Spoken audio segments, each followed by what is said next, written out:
314장 내 구주 예수를 더욱 사랑. 내 구주 예수를 더욱 사랑. 엎드려 피는 말 들으소서. 내 진정 소원이 내 구주 예수를 더욱 사랑, 더욱 사랑.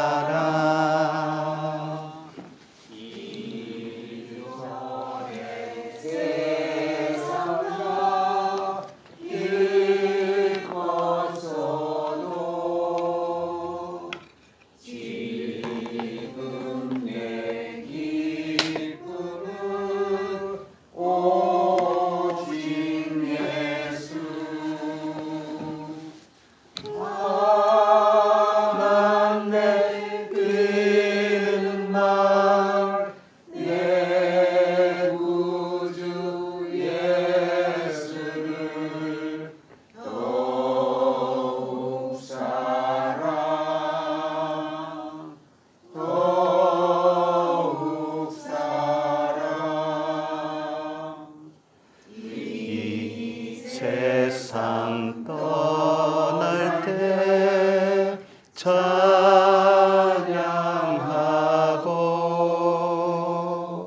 숨질 때 하는 말 이것일세.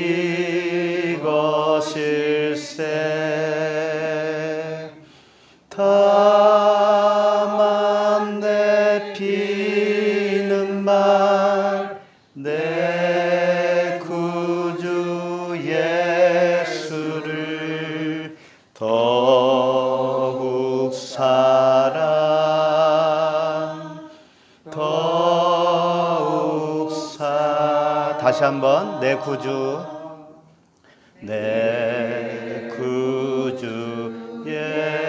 예수를 더욱 사랑. 엎드려 피는 말 들으소서.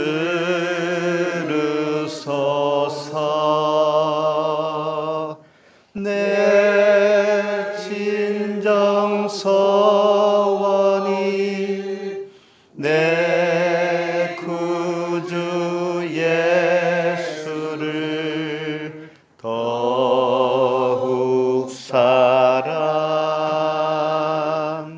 더욱 사랑.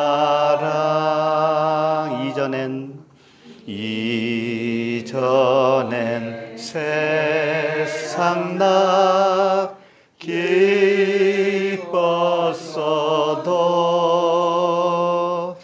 지금 내 기쁨은 오직 예수. 다만 내 피는 말 내 구주 예수를 더욱 사랑, 더욱 사랑. 이 세상 떠날 때 찬양하고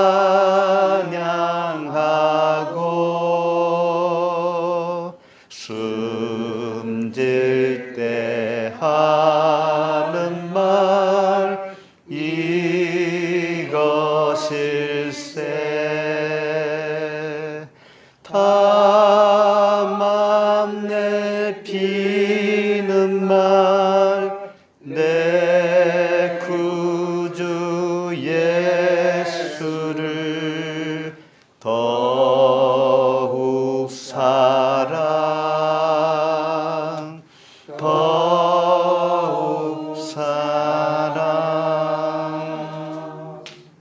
하나님 말씀 누가복음 6장 27절부터 38절까지입니다. 한 목소리로 같이 읽겠습니다. 시작. 그러나 너에게 내가 이르노니 너희 원수를 사랑하며 너희를 미워하는 자를 선대하며 너희를 저주하는 자를 위하여 축복하며 너희를 모욕하는 자를 위하여 기도하라. 너희 이 뺨을 치는 자에게 저 뺨도 돌려대며 내 겉옷을 빼앗는 자에게 속옷도 거절하지 말라. 내게 구하는 자에게 주며 내 것을 가져가는 자에게 다시 달라 하지 말며 남에게 대접을 받고자 하는 대로 너희도 남을 대접하라. 너희가 만일 너희를 사랑하는 자만을 사랑하면 칭찬받을 것이 무엇이냐. 죄인들도 사랑하는 자는 사랑하느니라. 너희가 만일 선대하는 자를 선대하면 칭찬받을 것이 무엇이냐. 죄인들도 이렇게 너희가 받기를 바라고 사람에게 보여주면 칭찬받을 것이 무엇이냐.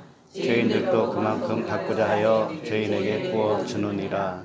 오직 너희는 원수를 사랑하고 선대하며 아무것도 바라지 말고 부어주라. 그리하면 너희 상이 클 것이요 또 지극히 높으신 이의 아들이 되리니 그는 은혜를 모르는 자와 악한 자에게도 인자하시느니라. 너희 아버지의 자비로우신 것 같이 너희도 자비로운 자가 되라. 비판하지 말라. 그리하면 너희가 비판을 받지 않을 것이요 정죄하지 말라. 그리하면 너희가 정죄를 받지 않을 것이요 용서하라. 그리하면 너희가 용서를 받을 것이요 주라. 그리하면 너희에게 줄 것이니 곧 후이되어 누르고 흔들어 넘치도록 하여 너희에게 안겨주리라. 너희가 헤아리는 그 헤아림으로 너희도 헤아림을 도로 받을 것이니라. 아멘. 기도하겠습니다. 하나님 아버지, 은혜를 감사합니다. 저희들 오늘 이렇게 불러주시고 또 말씀으로 함께 누리며 교제할 수 있도록 은혜를 주시니 감사합니다. 오늘 말씀에 원수를 사랑하라는 말씀으로 시작해서 주라. 그리하면 너에게 후이되어 누르고 흔들어 넘치도록 안겨주신다고 하는 말씀을 하셨는데 이 말씀의 참 의미와 뜻을 깨닫게 하여 주시옵소서. 감사드리며 예수님의 이름으로 기도합니다. 아멘. 오늘 말씀 제목은 주는 자예요. 주는 자. 처음에 원수를 사랑하라 이렇게 시작을 하잖아요. 그래서 말씀을 다 배우고 나면 주는 자가 돼요. 주는 자. 예, 결론이 그거예요. 성경은 그 이중 구조로 되어 있다는 거 아시죠? 이중 구조예요. 항상 위와 아래가 있고요. 겉과 속이 있어요. 안과 밖이 있어요. 그래서 우리가 눈으로 보는 이 글자는 일단은 바뀝니다. 바뀌고 겉이에요. 표면이에요. 이 표면적인 뜻으로 우리는 읽을 수밖에 없죠. 그런데 그 표면 안에 진짜 의미가 있다 이거죠. 숨어 있다 이거죠. 그래서 우리가 이 의미를 알게 되는 것은 이 겉 표면이 열려야 돼요. 열려야만이 알아들을 수가 있고 볼 수가 있잖아요. 그렇게 해주신다고 하는 주님의 약속이 있기 때문에 가능한 거죠. 누구나가 그 열림이 뭐냐? 다른 말로 하면 계시예요. 계시. 그래서 믿음에 올 때까지는 이 계시가 올 때까지, 믿음의 계시가 올 때까지는 율법에 갇힌 바 됩니다. 표면에 갇힌다 이거예요.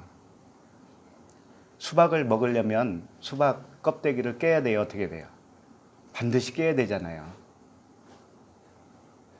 그러니까 그 겉을 깨야만이 안에 있는 알맹이를 먹을 수 있잖아요. 근데 누군가 그러더라고. 안 깨도 먹을 수 있대요. 빨대를 꽂아서 먹을 수 있대요. 그 억지로 부리고 싶은 거지. 그런 법은 없어요. 그래서 이 겉을 표면을 율법이라고 합니다. 율법. 그러니까 율법은 다른 것이 아니에요. 표면으로 보면 다 율법이에요. 그리고 이면으로 보게 되면 그게 은혜와 진리의 복음이다 이거죠. 항상 이 구조로 되어 있습니다. 그리고 말씀만이 그런 건 아니에요. 우리 마음도 그렇게 지어졌어요. 우리 마음도. 처음에 겉으로 지어졌어요. 겉으로 지어진 것이 무엇이냐? 그게 양심이라는 거죠. 양심. 우리 인간이 양심이 없는 사람이 없잖아요. 양심을 다 가지고 태어납니다. 근데 그 양심으로 살고 있는 우리가 의롭다고 생각을 했던 거죠. 이게 표면으로 사는 것이고 겉으로 사는 거예요. 그러면 말씀이 이 은혜와 진리의 복음이 우리 안에 들어오잖아요. 그러면 이제 새로운 알맹이가 우리 안에 생기는 거죠.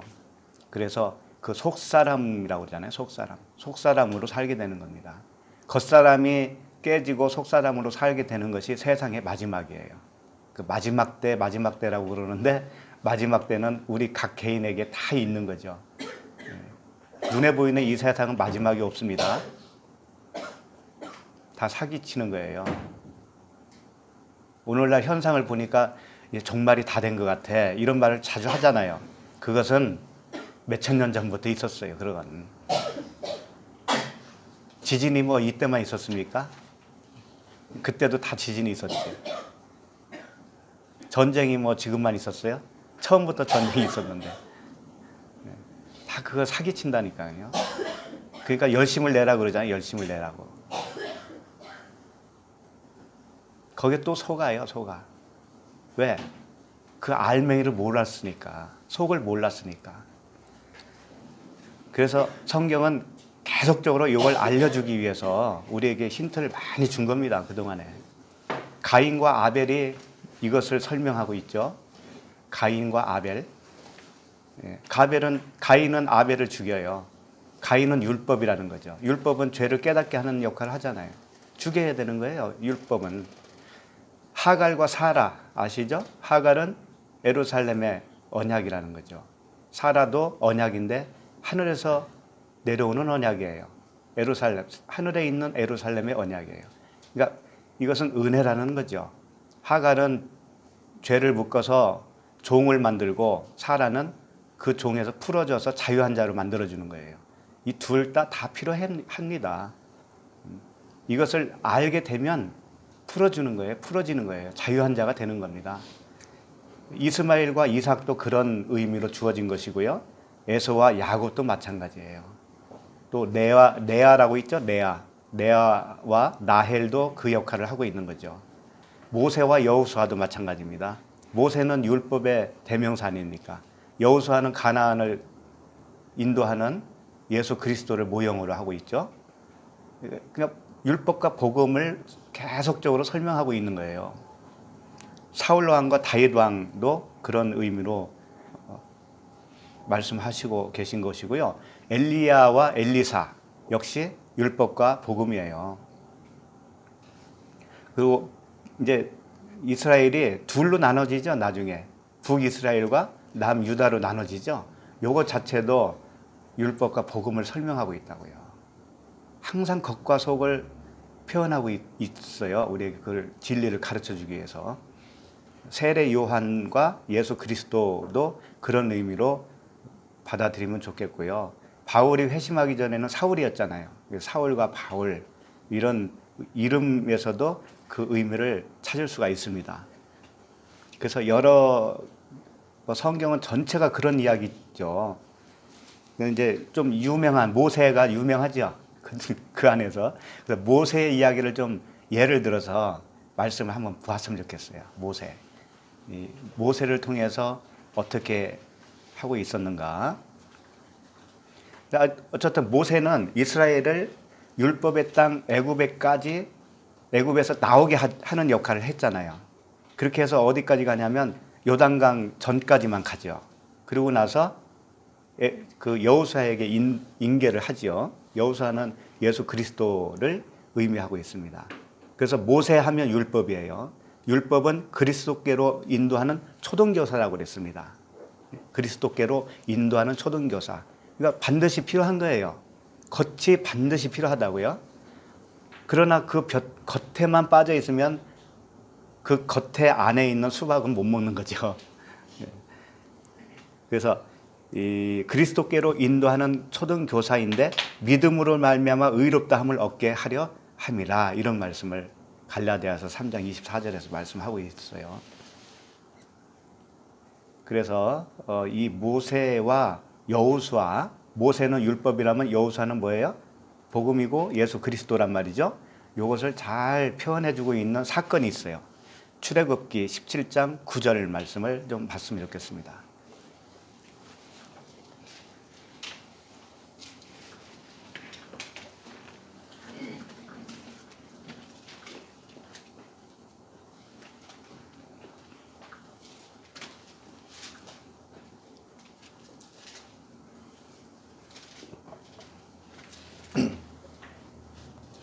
출애굽기 17장 9절 말씀 보시면 모세가 여호수아에게 이르되 우리를 위하여 사람들을 택하여 나가서 아말렉과 싸우라. 내일 내가 하나님의 지팡이를 손에 잡고 산 꼭대기에 서리라. 그렇습니다. 여호수아에게 명령을 하죠. 아말렉과 싸우라 이거예요. 그리고 모세는 어디로 간다는 얘기죠? 산으로 간다. 산 꼭대기에 올라가겠다. 지팡이를 짚고 산 꼭대기에 올라가겠다. 이건 뭐예요? 모세는 겉을 지금 설명하고 있고 여호수아는 직접 싸우는 자예요. 여호수아가 직접 싸운다는 의미는 뭐냐면 우리 각자에게 있어서는 여호수아가 싸워주셔야 돼요. 다시 말하면 예수 그리스도께서 우리 안에 오셔서 그분 자신이 싸워주셔야 된다 이거죠. 그분이 오시기 전까지는 내가 싸우죠? 내가 싸우면 아말렉이에요. 내가 스스로 싸우고 있으면 아말렉이에요. 그것이.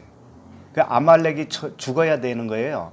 아말렉, 나라고 하는 아말렉이 죽어야 여호수아와 예수 그리스도라고 하는 성령과 싸워서 내가 져야 된다니까, 성령한테.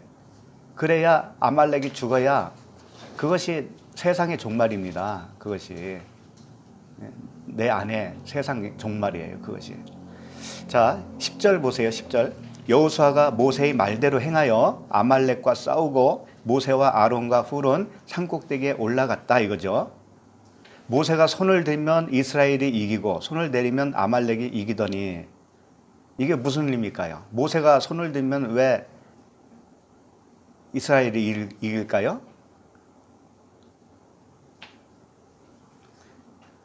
흔히 이렇잖아요. 중보기도를 억세게 하면 이기고, 목사가 성도를 위해서 중보기도를 억세게 많이 하면 성도들이 영적으로 세상에서 이기고, 중보기도 안 하면 어떻게 해요? 져서 교회도 잘 안 나오고 이렇게 하지요. 그래서 기도 많이 해야 된다고. 모세가 손을 들어가서 항복을 하는 건가요? 말씀해 보세요. 예, 모세가 손을 든다는 것은 항복을 의미하기 때문에 예. 나는 항복입니다. 나는 할 수 없습니다. 예. 그래서 율법이 예. 손을 들면은 네네. 성령님이 와서 네. 이기는 그런 네. 내용이 아닌가? 네, 아주 훌륭합니다. 예. 훌륭해요. 맞아요, 맞아요. 어떻게 하셨어요? 예?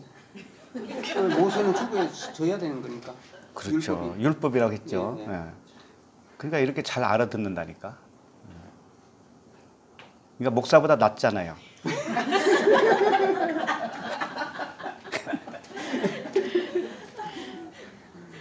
그런데 손 드는 게 항복하는 건지 그건 잘 모르겠어요. 요새는 손 들면 항복인데 예. 그거와 똑같이 이제 적용을 한다면 그렇게 되는 것 같아요. 맞아요, 맞아요. 예.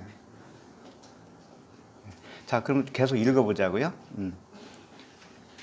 그 11절 보면 모세가 손을 들면 이스라엘이 이기고 손을 내리면 아말렉이 이기더니 모세의 팔이 피곤하매 그들이 돌을 가져다가 모세의 아래에 놓아 그가 그 위에 앉게 하고 아론과 훌이 한 사람은 이쪽에서 한 사람은 저쪽에서 모세의 손을 붙들어 올렸더니 그 손이 해가 지도록 내려오지 아니한지라. 자, 이렇게 되어 있어요.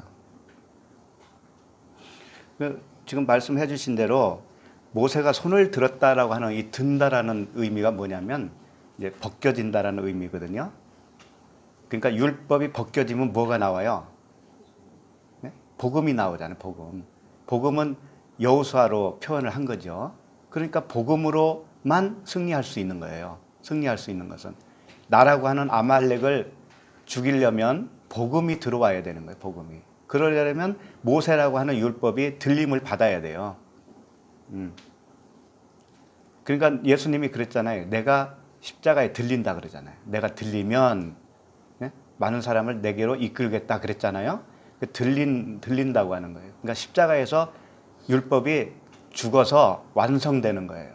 그렇게 되면 복음으로 승리로 살아가는 거겠죠. 여기서 그 모세의 손을 붙잡은 자들이 두 사람이 나오잖아요.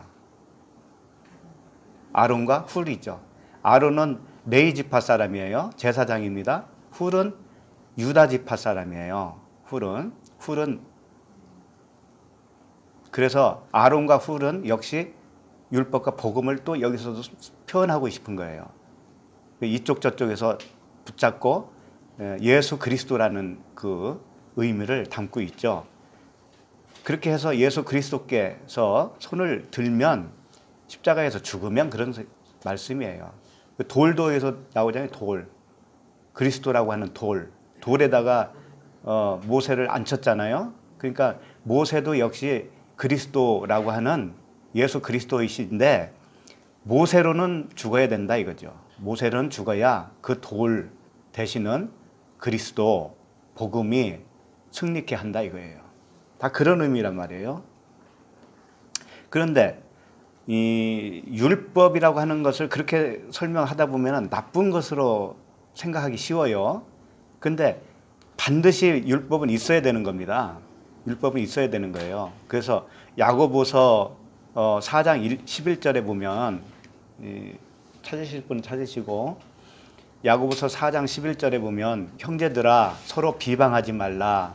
형제를 비방하는 자나 형제를 판단하는 자는 곧 율법을 비방하고 율법을 판단하는 것이라. 이렇게 되어 있죠. 내가 만일 율법을 판단하면 율법의 준행자가 아니요 재판관이로다 이랬단 말이에요. 이게 다 무슨 말씀이냐면 율법은 표면적인 법이에요. 육체의 법이에요. 육체의 법. 그렇기 때문에 율법은 내가 봤을 때 이 말씀을 봤을 때 육체로 지켜야 되는구나 라고 여겨질 수밖에 없어요. 그게 육체의 법이란 말이에요.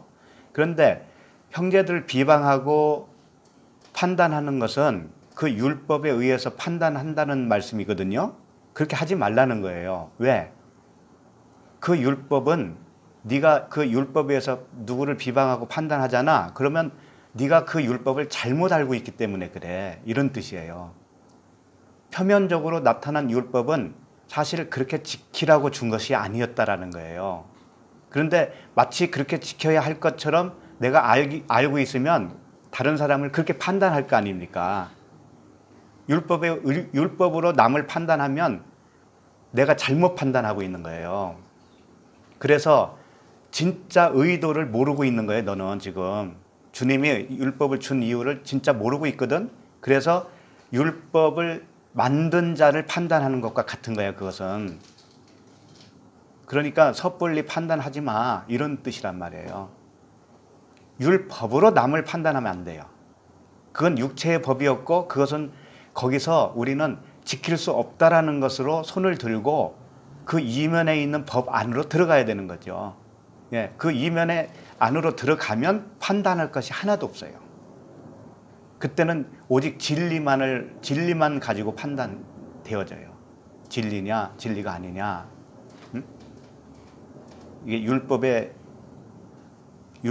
그 이면을 알고 있느냐, 없느냐, 이것만 알게 된다고요. 그렇게만 판단이 된다고요.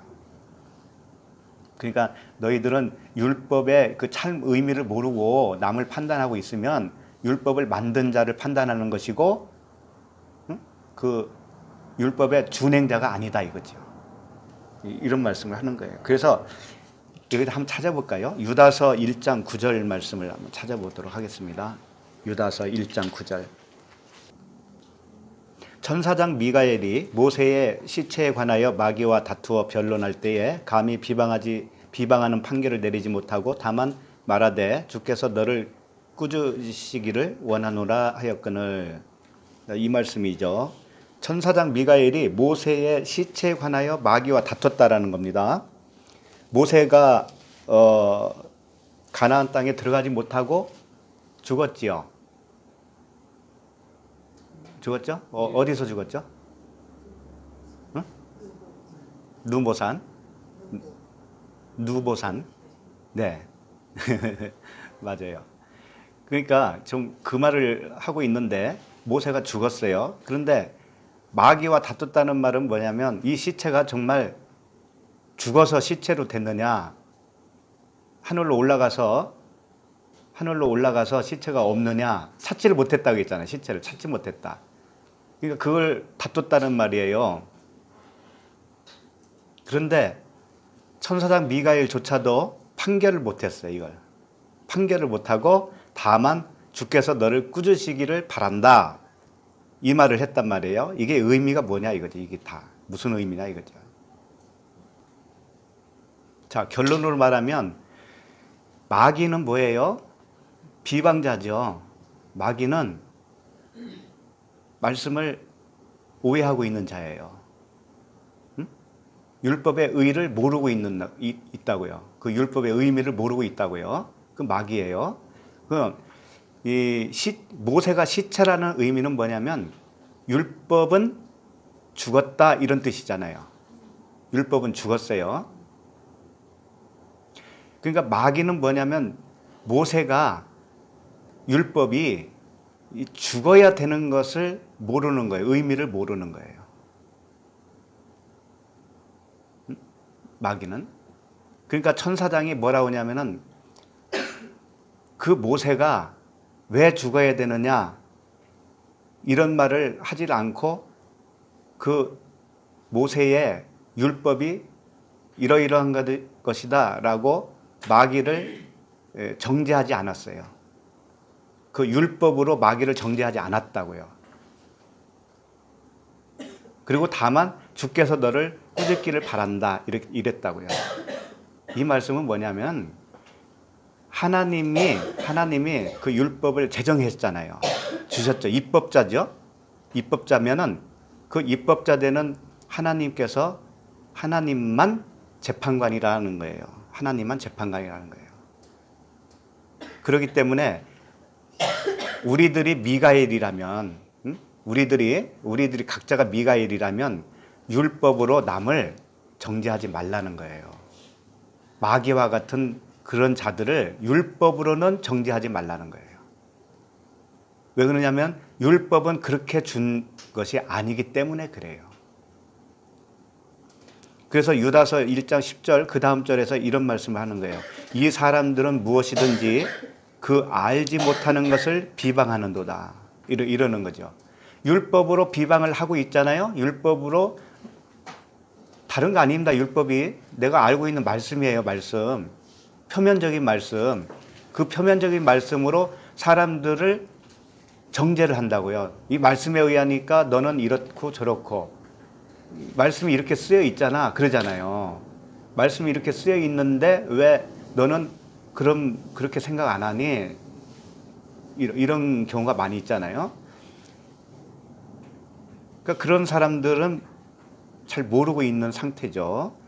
이 사람들은 무엇이든지 그 알지 못하는 것을 비방하는도다. 또 그들은 이성 없는 짐승같이 본능으로 아는 그것으로 멸망하느니라. 본능으로 아는 것이 뭐냐면 우리가 눈으로 다 읽을 수 있잖아요. 성경 말씀을. 살인하지 말아라 그러면은 살인하지 말라라는 말이지 뭐예요 그게. 그렇게 본능으로 알고 있는 거. 그렇게 본능으로 알고 그것으로 남을 정죄하고 있다면 이성 없는 짐승이라는 거예요. 그 안에 로고스가 없는 알로고스, 로고스가 없는 짐승이라는 거예요. 그러니까 로고스, 말씀이 없는 짐승이라는 뜻이요. 성경 달달 외우는 사람도 거기에 해당될 수 있습니다. 표면으로 알고 있으면. 그만큼 무서운 거예요. 오늘 왜 이거부터 말씀을 드리냐면 오늘 갈 길이 굉장히 먼데 오늘 말씀도 표면으로 보기 때문에 그래요. 오늘 누가복음 말씀을 그렇게 보기가 쉽기 때문에 그렇습니다. 그래서 먼저 이 말씀을 먼저 드리는 거예요. 세례 요한도 나는 물로 세례를 주거니와 내 뒤에 오시는 자는 불과 성령으로 세례를 준다고 그러죠. 그래서 물 세례와 불 세례가 있다고 그랬잖아요. 그 겉에 표면에서 나오는 것이 물 세례예요. 문자적인 하나님의 말씀에서 나오는 것이 물세례예요. 그럼 불세례는 뭐냐? 그 의미로 채워지는 것이 불세례라고요. 응? 채워져서 이제 아들이 되어지는 거죠. 그래야 참된 안식이 오거든요. 그러니까 물세례, 불세례도 겉과 속을 표현하고 있는 거죠. 그래서 항상 이중 구조로 계속 흐르고 있습니다. 그래서 매번 반복해서 어쩌면 우리는 물세례와 불세례를 반복해서 받고 있는 거예요. 말씀을 통해서, 우리의 삶을 통해서. 그걸 오늘도 이 말씀을 통해서 확인을 해봤으면 좋겠습니다. 그래서 이게 그 말씀, 이 성경 말씀에서만 이 겉에서 나왔다고 해서 되는 게 아니고 이게 내 실제적으로 내 안에서 나라고 하는 육신의 생각이 있잖아요. 요것이 겉이거든요. 그래서 자기 본심에서 그 양심이 본심이에요. 율법이에요. 거기서 해방되는 것이 참된 해방이에요. 그렇다고 해서 양심에 화인 맞아라 그런 뜻이 아닙니다. 그하고는 다른 차원이에요. 양심이 마비되라 그런 뜻이 아니라고요. 그런 것이 아니고 새로운 양심이에요. 하늘로부터 내려오는 새로운 양심. 그 양심으로 사는 거죠. 그것은 성령의 법이라고도 하고 생명이라고도 합니다. 그걸 다 싸잡아서 복음이라고 하는 거예요. 그래서 안에 있는 것으로 구제하라 그러잖아요. 안에 있는 것으로. 겉에 있는 것으로 구제하면 안 되고 안에 있는 것으로 해라. 그것은 이면적인 하나님의 말씀이 있어야 구제할 수 있다는 거예요. 이 본문을 보도록 하겠습니다. 이 본문은, 오늘 본문은 육신의 정욕에 해당되는 말씀이에요. 육신의 정욕이 해결돼야 된다고 하는 그런 측면으로 주신 말씀이라고 보면 됩니다. 27절을 누가복음 6장 27절을 함께 읽어볼까요? 시작. 그러나 너희 듣는 자에게 내가 이르노니 너희 원수를 사랑하며 너희를 미워하는 자를 선대하며. 자, 그러나 너희 듣는 자에게 그러죠. 듣는다라고 하는 것은 이제 들을 귀가 있다 이거예요.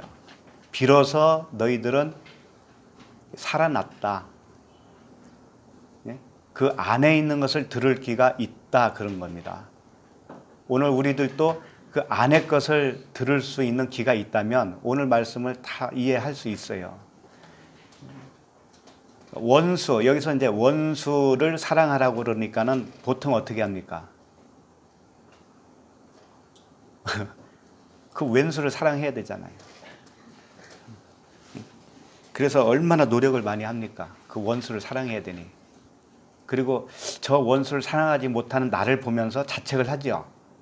하나님의 마음이 들어오면 저 원수를 사랑할 수 있을 텐데 아직 그렇게 하지 못하는 나를 보니 나는 아직 멀었나 봐. 이런 생각을 하죠. 그렇게 속는다니까 우리는. 원수 사랑 못해요 우리는. 아니 자식 죽인 원수를 사랑할 수 있어요? 그건 정신병자지. 안 그렇습니까? 정신병자가 아니든지 자기 의가 너무 꽉 찼든지 둘 중에 하나예요. 아니라고요? 성령이 오시면 사랑할 수 있다고요? 그러면 사랑하지 못한 사람들은 다 성령이 없는 사람들이겠네요. 어쩌다 한 번씩 나오는 사람들 있잖아요. 어떤 그런 목사님이라든가 있잖아요. 어쩌다 한 번씩 나오시는 분들. 그분들만 그럼 성령 받은 거예요? 안 그럴 거 아니에요. 그런 것으로 판단하면 안 됩니다. 성경 말씀은 그런 말씀을 하고 있는 게 아니에요. 자식 죽이는 사람을 미워하는 건 당연한 겁니다. 그건 당연해요. 그렇지만 그것을 내 의지로 어떤 사랑한다라고 하는 차원이 아니라 그 육적인 차원이 거기에 내가 다 함몰될 수 없다라는 것을 아는 사람이기 때문에 그렇기 때문에 놓아질 수는 있는 거예요. 그런 면에서도. 그러나 그 어떤 사람처럼 그 원수를 갖다가 자식을 삼는다든가 양자를 삼는다든가 그렇게까지 돼야 된다는 건 아니라고요. 예, 오해하시면 안 돼요. 여기서 원수는 누구냐면 로마서 5장 10절을 보시면 이렇게 말씀을 하고 있습니다. 하나씩 찾다 보면 너무 오래 걸리니까 제가 읽어드립니다. 로마서 5장 10절 곧 우리가 원수 되었을 때에 그의 아들의 죽으심으로 말미암아 하나님과 화목하게 되었은즉 이런 말씀이에요. 화목하게 된 자로서는 더욱 그의 살아나심으로 말미암아 구원을 받을 것이니라. 자, 곧 우리가 원수 되었을 때에 그래요. 그러면 누구와 원수 되었다는 거죠? 하나님과 원수가 됐다라는 거죠. 하나님과 원수 되었을 때에 그 아들의 죽으심, 예수 그리스도의 죽으심으로 말미암아 우리가 화목하게 되었고 구원받았다 이런 말씀이잖아요. 그렇죠? 그러면 일단 원수는 뭐냐면 하나님이 원수예요. 아니 하나님이 원수라고 그러니까 거슬리죠. 내가 하나님을 원수로 생각한 적이 한 번도 없잖아요. 그런데 말씀하고 있잖아요. 우리가 원수 되었을 때 원수가 먼저 되는 겁니다. 우리는 왜 그런지 아세요? 내 생각으로 하나님의 말씀을 오해하고 붙들었기 때문에 그래요. 그러면 그건 다른 하나님을 섬기고 있는 상태거든요. 그러면 그 자체가 하나님, 진짜 하나님과 원수예요. 한번 생각을 해보세요. 옆집 아저씨를 우리 아들이 옆집 아저씨를 자기 아버지로 생각하면 어떻게 돼요? 원수잖아요, 원수. 그런 원수가 어디 있어요? 그래서 하나님이 원수라고 표현을 하는 거예요. 하나님이 우리를 원수라고 생각한다니까요. 육신의 생각은 어떻게? 하나님과 원수가 되나니. 우리가 육신의 생각으로 있을 때 하나님이 우리와 원수가 돼요. 그럼 원수를 사랑하는 건 뭘까요?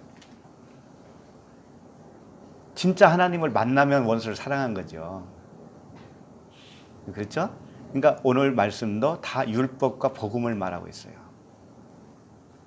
그리고 이런 말씀도 있습니다. 마태복음 13장 39절 보시면 가라지를 뿌린 원수는 마귀요 추수 때는 세상 끝이요 추수꾼은 천사들이니 이런 말씀이 있어요. 가라지를 뿌렸다라는 거예요. 그 밭에다가 가라지를 뿌렸어요. 근데 가라지를 뿌린 게 누구라고요? 원수인데 마귀라는 거죠. 그래서 주님이 이런 말씀을 했어요. 바리새인들에게 너희들은 너희 마귀 아비에게서 났다 그랬어요. 바리새인들이 태어난 곳이 마귀라는 거예요. 마귀. 그럼 마귀가 뭘까요? 다른 하나님. 마귀는 다른 하나님이에요. 말씀으로 하면 뭘까요? 율법이잖아요. 그것도 표면적인 율법.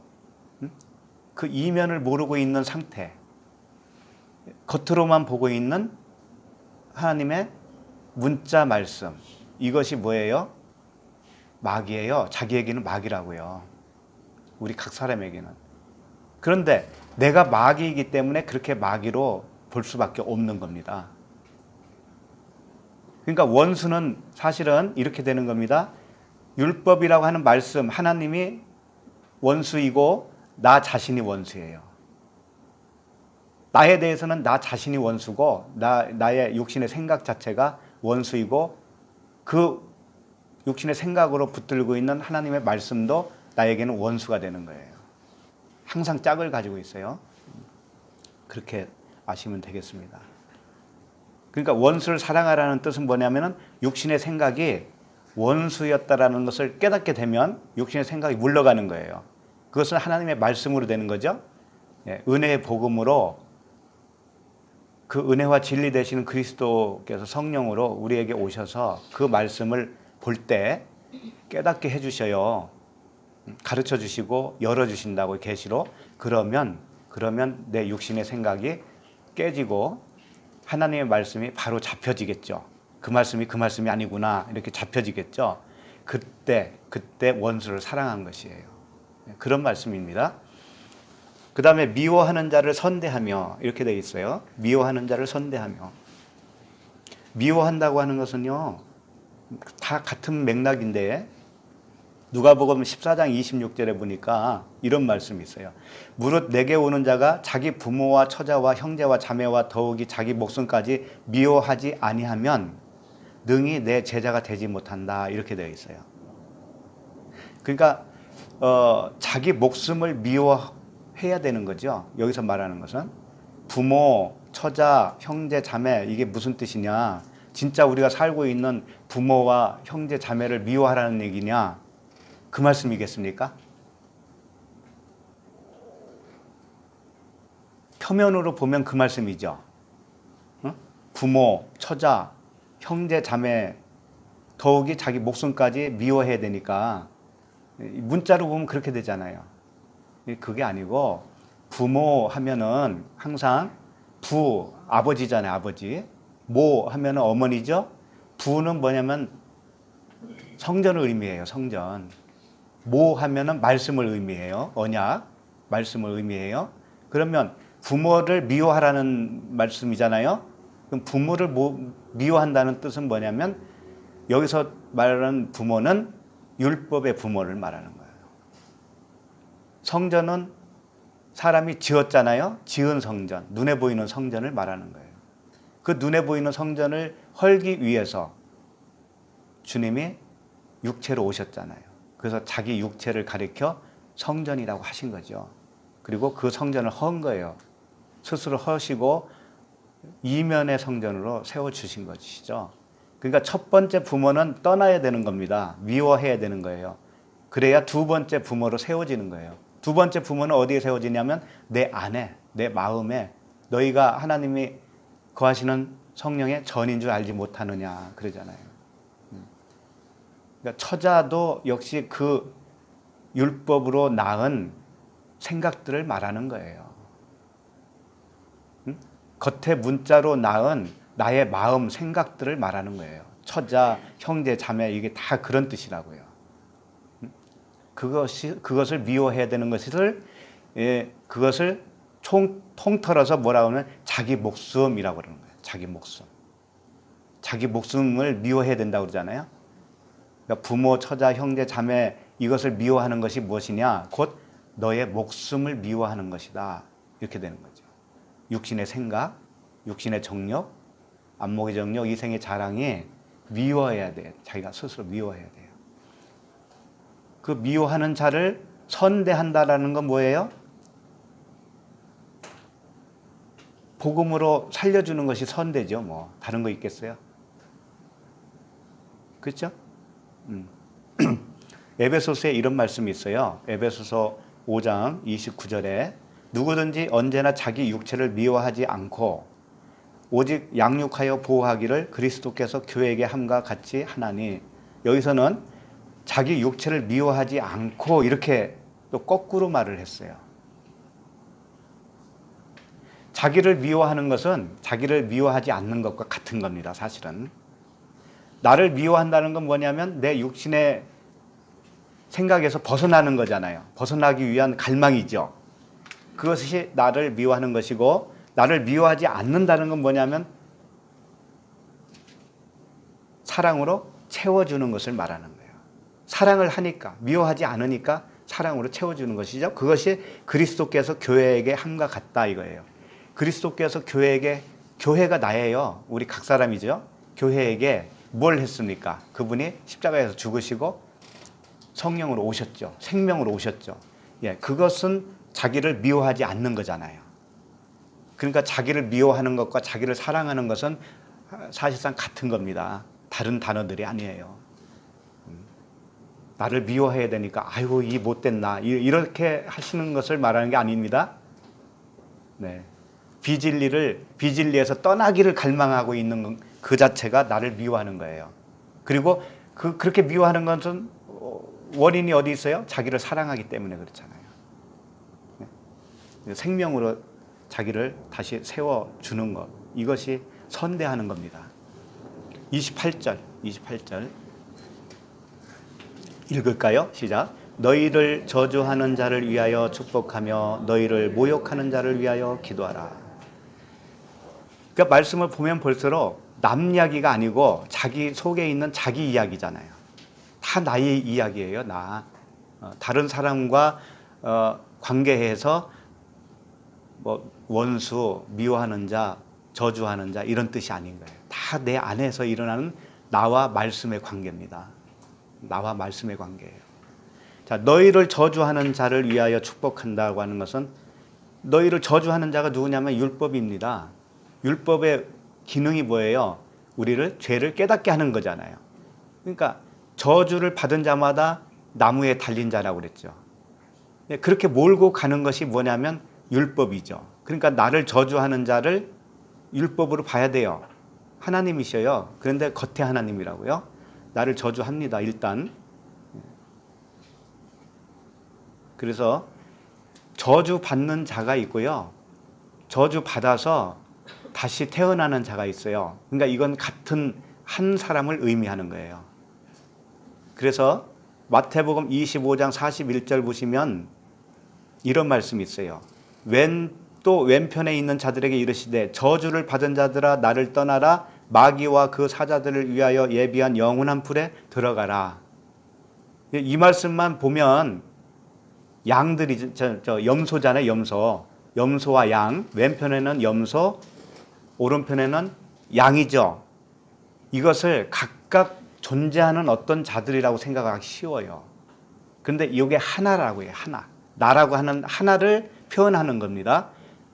왼편에 있는 자들은 뭐냐면 저주를 받는 자들이라고 돼 있어요. 저주받은 자들아 나를 떠나가라. 떠나가는데 마귀와 그 사자들을 위하여 예비한 영원한 불에 들어가라 이렇게 되어 있어요. 이것은 뭐냐면 지옥으로 들어가라 그런 뜻이 아닙니다. 지옥으로 들어가라 그런 뜻이 아니에요. 그 말씀을 다 오해하면 큰일 나는 거예요.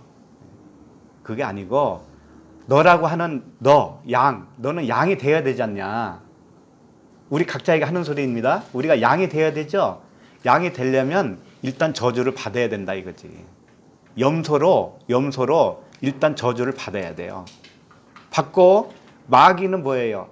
율법이라고 그랬잖아요. 그 마귀와 그 사자들, 율법의 말씀들, 조항들 그것과 함께 어디로 가냐면 불에 들어가야 된다고 그랬어요. 불은 뭐예요? 복음이에요. 복음.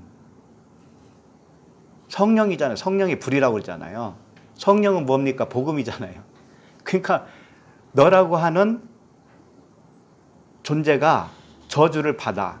저주를 받는다는 건 뭐냐면 율법으로 네가 죄인이구나라는 것을 깨달아. 그리고 성령 안으로 들어가면 불못에 들어가면 이제 양으로 태어나는 거 아니냐 이런 뜻이라고요. 응? 그러니까 왼편이 패해져야 오른편으로 살아가는 거 아니겠느냐 이런 뜻이라고요. 그러니까 양과 염소도 결국 나 하나를 두고 하신 말씀이에요. 그러니까 오늘 말씀 너희를 저주하는 자를 위하여 축복하라고 하는 것은 내가 할 수 있는 거 아닙니다. 사실 그분이 와서 해주겠다고 하는 언약이에요. 그러니까 이렇게 하라 저렇게 하라라고 이렇게 본문에 나오지만 그렇게 해주겠다 이렇게 보시면 되는 거예요. 언약이에요.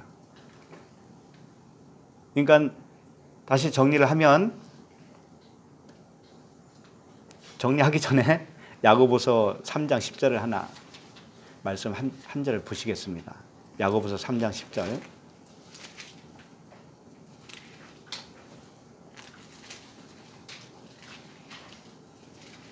야고보서 3장 10절 보니까 한 입에서 찬송과 저주가 나오는도다. 내 형제들아 이것이 마땅하지 아니하니라. 그러죠. 한 입에서 찬송은 율로기아라고 하는 단어인데요. 이건 선한 말이란 뜻이에요. 선한 말. 선한 말은 우리에게는 선한 말이 없어요. 위에서부터 와야만이 선한 말을 할 수가 있거든요. 선한 분은 한 분이시니까 선한 말을 하는 것이 찬송이라는 것이죠. 찬송과 저주가 나오는도다. 근데 이것이 마땅하지 않다 이거죠. 그러니까 하나는 없어져야 된다는 뜻이잖아요. 예, 그 말씀이에요. 그러니까 저주가 나오지 않게 해주겠다 이거죠. 저주가 나온다는 건 뭐냐면 율법의 말씀이 나오는 거예요. 허탄한 말이 나오는 거예요. 허탄한 말로 남을 정죄하고 있는 거죠. 그렇게 되지 않게 해주겠다. 그런 말씀입니다.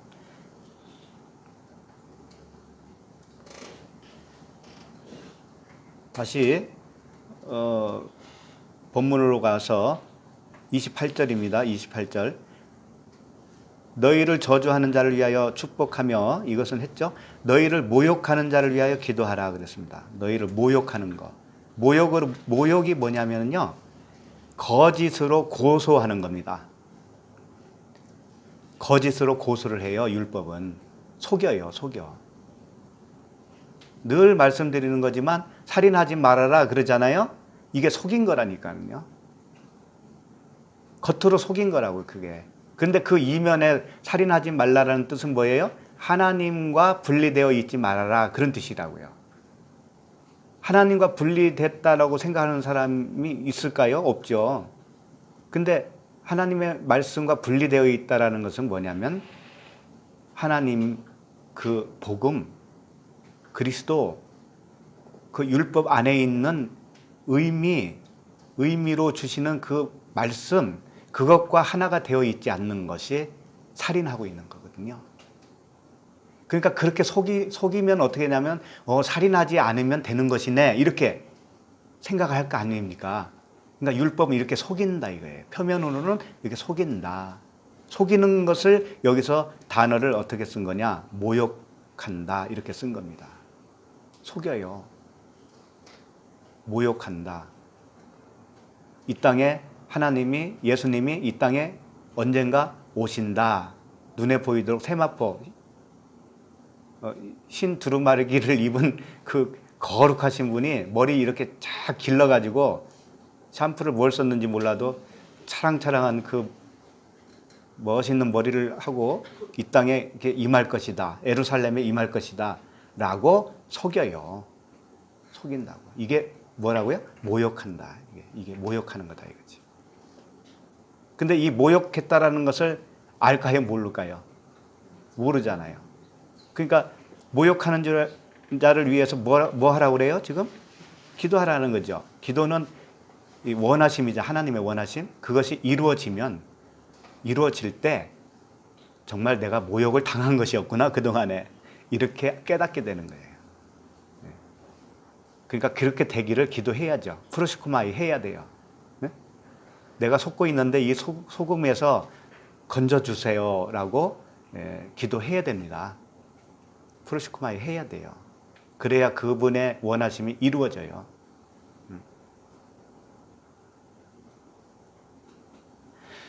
베드로전서 3장 16절에 여기와 연결돼서 주신 말씀이 있는데요.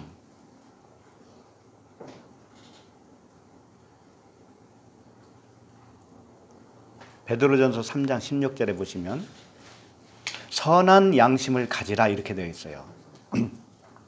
이 선한 양심은 뭐냐면 아가도스, 시네이 데시스, 이렇게 되어 있어요. 이건 뭐냐면 아가도스는 선하다라는 것인데 하나님만 선합니다. 그러니까 하나님이 주신 양심을 말하는 거예요. 근데 여기서 양심은 어떤 뜻을 가지고 있냐면 함께 지각을 한다, 함께 알고 있다 라는 그런 뜻을 가지고 있거든요.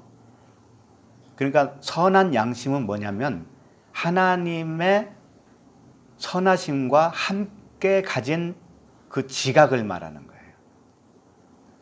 하나님을 아는 걸 말하는 거죠. 하나님과 똑같이 보는 걸 말하는 거예요. 이것이 선한 양심입니다. 이것을 가지게 되면 그리스도 안에 있는 너희의 선행을 욕하는 자들, 욕한다라고 하는 단어가 오늘 아까 봤던 그 단어입니다. 모욕이에요. 모욕. 에페레아조라고 하는 단어인데 말씀드렸듯이 거짓으로 고소하는 거예요. 거짓으로. 말씀을 가지고 우리를 속여요. 거짓으로 고소를 합니다. 그 협박을 해요. 협박을. 말씀 가지고 협박을 합니다. 그런데 선한 양심을 가지면 어떻게 되냐면은 그들을 비방하는 일에 부끄러움을 당하게 하려 합니다. 그렇게 속고 있는 자들이 부끄러움을 당하게 하기 위해서 너희들은 어떻게 해야 되느냐? 하나님과 똑같은 지각을 가져야 된다, 이런 뜻이에요. 하나님과 똑같은 지각을 가지면 그 속이는 자들을 부끄럽게 해요.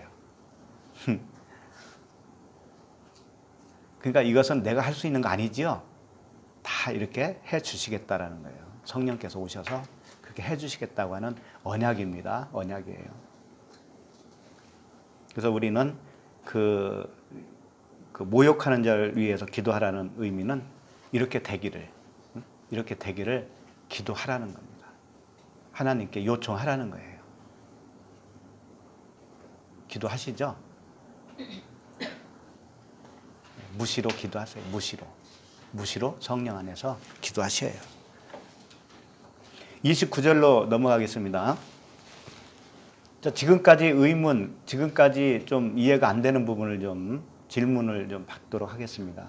저만 이야기하니까 좀 그러네요. 중간 결산을 하겠습니다.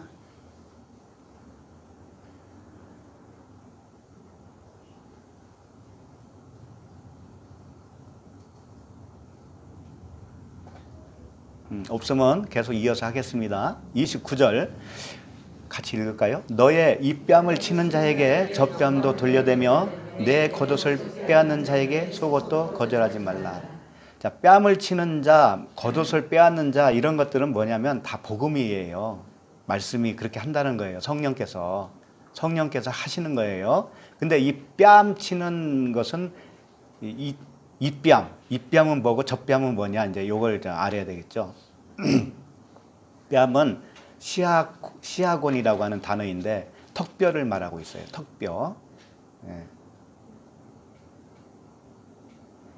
이렇게 되는 거예요. 쉽게 말하면 이 뺨, 예를 들어서 왼쪽 뺨을 치는 자에게 저 뺨, 오른쪽 뺨도 때리라고 이렇게 돌려대라 그런 뜻이 아니에요. 이 돌려댄다라는 의미는 그런 의미가 아니고 이 오른쪽 뺨으로 보여줘라 그런 뜻이에요. 자, 왼쪽 뺨을 때리니까 오른쪽 뺨을 보여주는 거예요. 나 이런 뺨을 가지고 있어 그러는 거예요. 자, 한번 생각을 해봅시다. 앞에 있는 분을 오른손으로 왼뺨을 때리죠. 예? 왼뺨을 때리면 저분이 오른뺨을 보여만 주는 거야. 대는 게 아니에요. 돌려대는 게 아니고 보여만 줘. 그러면 오른손으로 오른뺨을 때릴 수 있어요? 없어요? 못 때리죠. 이게 같이 된 거예요. 이게 같이 됐다라는 거예요. 예를 들어서 이게 오른손으로 때리는 자가 복음이라면 왼뺨은 뭐예요? 비진리지. 예? 표면으로 붙들고 있는 말씀이잖아요. 육신의 생각 그걸 치잖아요. 성령께서 책망을 하시는 거예요. 책망을 하시면 나 복음 가지고 있어 라고 오른뺨을 딱 돌려 보여주는 거라니까. 그러니까 더 이상 책망 받을 필요가 있어요? 없어요? 없죠. 그걸 말하는 거예요.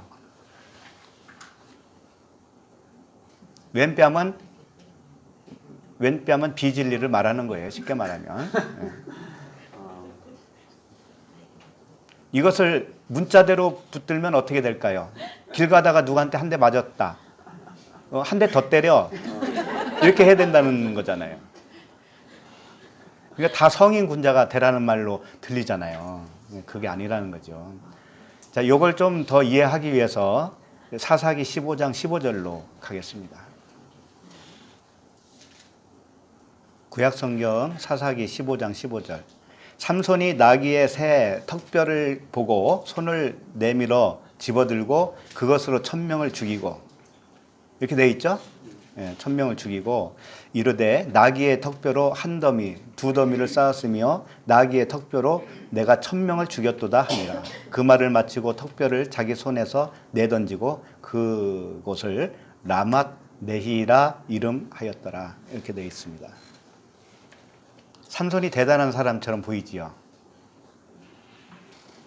나귀 턱뼈 가지고 1000명을 죽였으니까. 실제 이런 사건이 있을 수 있을까요? 1000명. 이 1000명이라고 하는 단어는 천은 상징적인 수예요. 천사 이런 것도 다 그런 의미예요. 1000명. 1000명은 하늘적인 수예요. 그래서 이 천명 원어로 보면 명이 뭐냐면 이씨로 되어 있어요. 이씨, 이씨. 이씨가 뭐냐? 남자라는 뜻이에요. 이씨야, 이씨 그러잖아요. 이씨. 그러니까 천이라고 하는 남자 이런 뜻이에요. 응? 천이라는 남자. 이렇게 아시면 됩니다. 천이라고 하는 남자를 죽였다 이거예요. 나귀 턱뼈로. 그러면 여기 보면 삼손이 나귀의 새 턱뼈를 보고 그랬죠. 나귀의 새 턱뼈. 턱뼈도 새 턱뼈예요. 이게 새로운 턱뼈. 나귀가 뭐냐면 나귀 자체가 율법을 말하는 거예요. 율법의 새 턱뼈는 복음이잖아요. 그러니까 삼손이 복음을 가지고 천이라고 하는 그 남자를 죽였다라는 거예요. 그러니까 복음으로 그를 태어나게 한 거죠. 죽여야 태어나는 거니까. 그렇게 해서 이 라맛 네히라고 하는 그 두 더미를 쌓았습니다. 두 더미. 16절 보면 이르되 나귀 턱뼈로 한 더미 두 더미를 쌓았으며 그랬잖아요. 예. 그러면 이 더미가 또 무슨 의미를 가지고 있을까? 이것도 다 뭐예요? 나맛이라고 하는 의미가 높다라는 뜻이에요. 나맛. 네히라는 뺨이라는 뜻입니다. 뺨은 뭐냐면 얼굴이잖아요. 턱뼈라고 하지만 그게 부드럽다라고 하는 의미에서 나온 단어예요. 부드럽다라고 하는 것은 얼굴 살이잖아요. 얼굴 살. 응? 얼굴 살. 그러니까 턱뼈 하지만 사실은 얼굴을 의미하고 있잖아요. 그래서 한글에서도 뺨이라고 이렇게 표현을 한 겁니다. 그러면 얼굴은 무엇을 의미하냐면 그리스도의 얼굴이냐, 복음의 율법의 얼굴이냐, 이 둘 중에 하나잖아요. 근데 높은 얼굴이다 이거예요. 높은 얼굴. 응? 나맛이 높다라는 뜻이니까. 높은 얼굴. 이건 뭘까요? 그리스도잖아요. 그리스도. 위에 물, 아래 물 할 때 위에 거. 빛은 위에 있고 어둠은 밑에 있잖아요. 빛 대신은 그 그리스도, 그분을 의미해요. 그러니까 두 더미는 뭐냐면 예수 그리스도를 의미하고 있죠. 율법과 복음을 의미하고 있죠. 그 쌍둥이 굴이라고 그러죠. 쌍둥이 굴. 쌍둥이 무덤. 다 예수와 그리스도를 의미하고 있어요.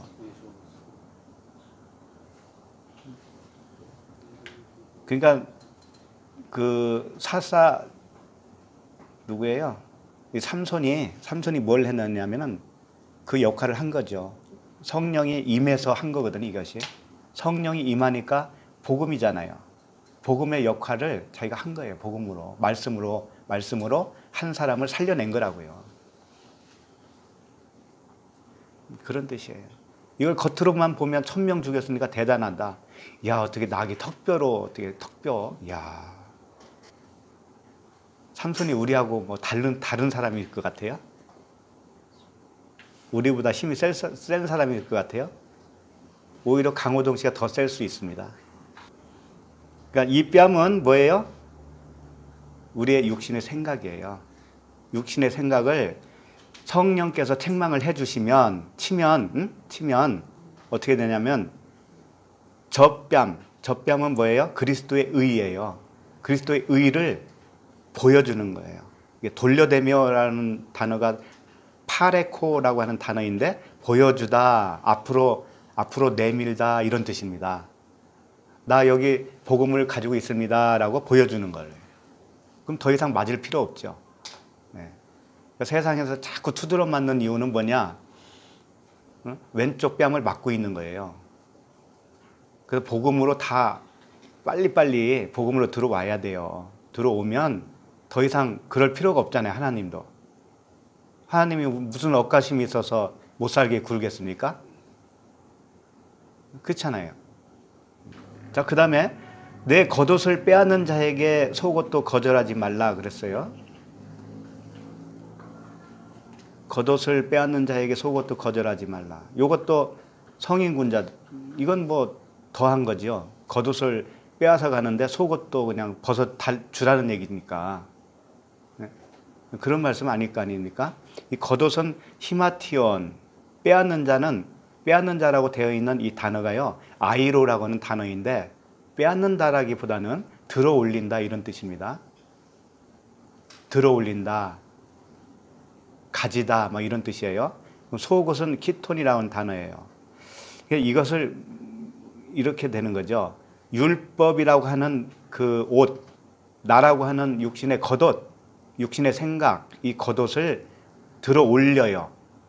생각을 어디로 올려요? 십자가로. 십자가로 들어가서 올려요. 주님이 십자가에 달리신 것처럼 십자가에서 죽어요. 그러면 어떻게 되냐면 속옷, 키톤이라고 하는 속옷을 여기서 금하지 말라고 그랬잖아요. 금하지 말라. 이 금하지 말라는 뜻이 이거예요. 복음을 금하지 말라 이런 뜻이에요. 속옷을 금하지 말라라는 뜻은 뭐냐면 율법을 들어 올리는 자에게 복음을 금하지 말라라는 뜻이에요. 그러니까 복음을 보여주라 이런 뜻이에요. 복음으로 전해주라 이런 뜻이겠죠. 다 율법과 복음 이야기네요. 그러고 보니까 다 우리 육신의 생각이 십자가에서 못 박혀야 된다고 하는 말씀이네요. 보니까 그렇죠?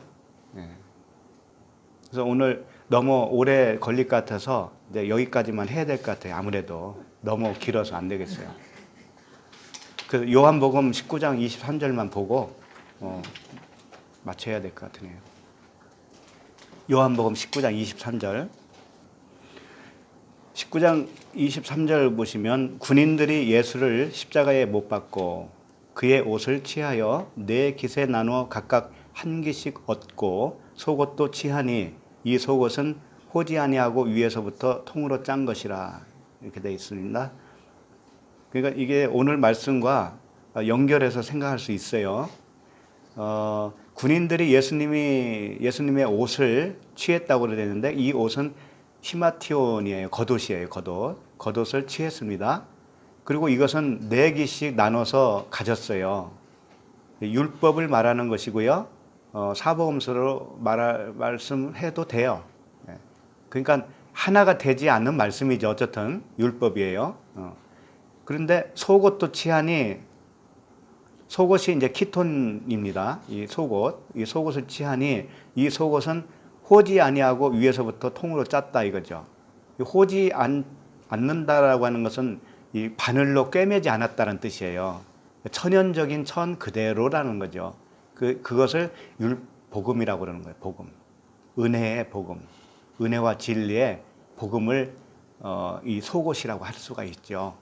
이것을 취했는데 24절 군인들이 서로 말하되 이것을 찢지 말고 누가 얻나 제비 뽑자 하니 이는 성경에 그들이 내 옷을 나누고 내 옷을 제비 뽑나이다 한 것을 응하게 하려 함이러라. 군인들은 이런 일을 하고 이렇게 돼 있어요.